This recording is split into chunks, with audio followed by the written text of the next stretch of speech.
धारचूला में काली नदी के किनारे भारतीय क्षेत्र में चल रहे तटबंध निर्माण कार्य के दौरान नेपाल से कुछ लोगों के द्वारा एक बार फिर भारतीय मजदूरों और निर्माण कार्य में लगे वाहनों को निशाना बनाकर पत्थरबाजी की गई। पत्थरबाजी में डंपर चालक घायल हो गया। गौरतलब है कि दोनों देशों की सहमति के बाद काम शुरू किया गया, लेकिन नेपाल की ओर से हो रही लगातार पत्थरबाजी के चलते काम नहीं हो पा रहा है। बता दें कि घटधार के 0 पॉइंट पर जल्द ही तटबंध का निर्माण नहीं किया जाता है तो आगामी बरसात में आधे से ज्यादा धारचूला काली नदी से प्रभावित होगा।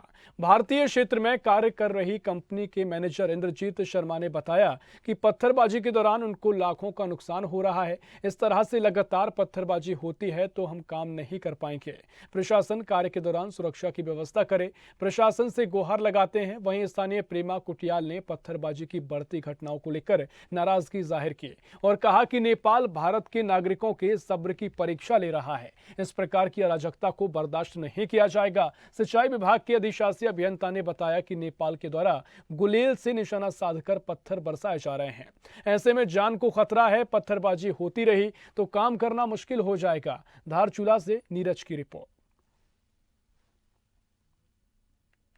बार बार हम नेपाल से अनुरोध करते हैं कि ये हरकतें न किया जाए, लेकिन उनके तरफ से बार बार ये हरकतें किया जा रही, पत्थरबाजी कर रहे हैं। तो ऐसे में नेपाल की प्रशासन के सामने ही पत्थरबाजी किया जा रहा है, तो नेपाल की प्रशासन आखिर चुप क्यों है? मैं नेपाल के प्रशासन से कहना चाहती हूँ कि आप आखिर आपके द्वारा भारत के रोज जो बहू बेटी का रिश्ता है उसमें इतना नाजायज फायदा क्यों आप इसको उठाना चाहते हैं? दोबारा से पत्थरबाजी हुई है, लगभग 10-20 बार आज पत्थरबाजी हो गई है। लगभग 1 घंटे से पत्थरबाजी हो रही है, जिससे कि आज हमारा 2 डंपर और 1 पोकलेन का शीशा टूट चुका है और हमारे एक डंपर के ड्राइवर के हाथ में चोट भी आई।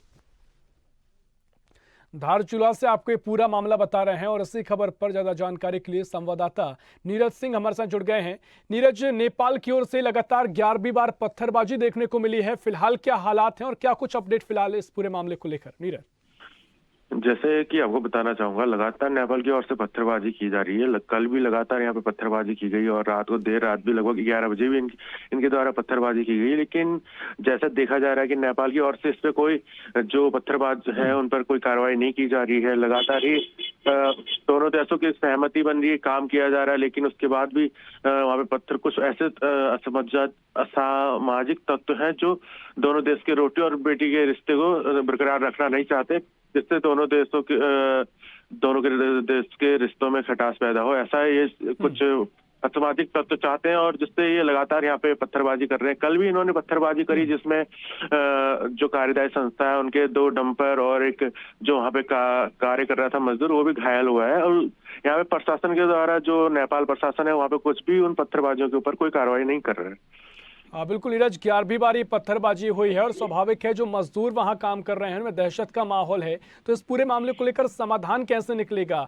किस तरीके की जानकारी सामने आ रही है? क्या बातचीत के जरिए समाधान निकलेगा या कोई अन्य तरीका अपनाया जाएगा? नीरज, जैसे कि 7 दिसंबर को भी नेपाल और इंडिया की भारत की बैठक हुई थी, जिसमें दोनों देशों की सहमति बनी थी कि अब इसके बाद कोई पत्थरबाजी नहीं की जाएगी, जो भी पत्थरबाज होगा उसके ऊपर कार्रवाई की जाएगी। लेकिन अभी तक कोई भी पत्थरबाज के ऊपर नेपाल सरकार के द्वारा कोई एक्शन नहीं लिया गया है, कोई गिरफ्तारी नहीं हुई है और लगातार पत्थरबाजी की जाती है। लेकिन वही की पुलिस, जो नेपाली आर्मी है, नेपाली सेना है, वो कंटिन्यू उनका साथ दे रही है और उन्हीं के साथ बैठ के उनको ये तक गुलेल से निशाना लगाने तक सिखा रही है, जिससे कि यह साबित होता है कि नेपाल का कहीं ना कहीं प्रशासन भी उन पत्थरबाजों के साथ मिला हुआ है।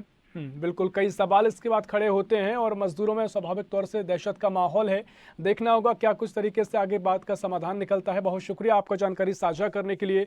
धारचूला से आपको ये पूरा मामला बता रहे हैं जहां नेपाल की ओर से 11वीं बार मजदूरों पर पत्थरबाजी की गई है।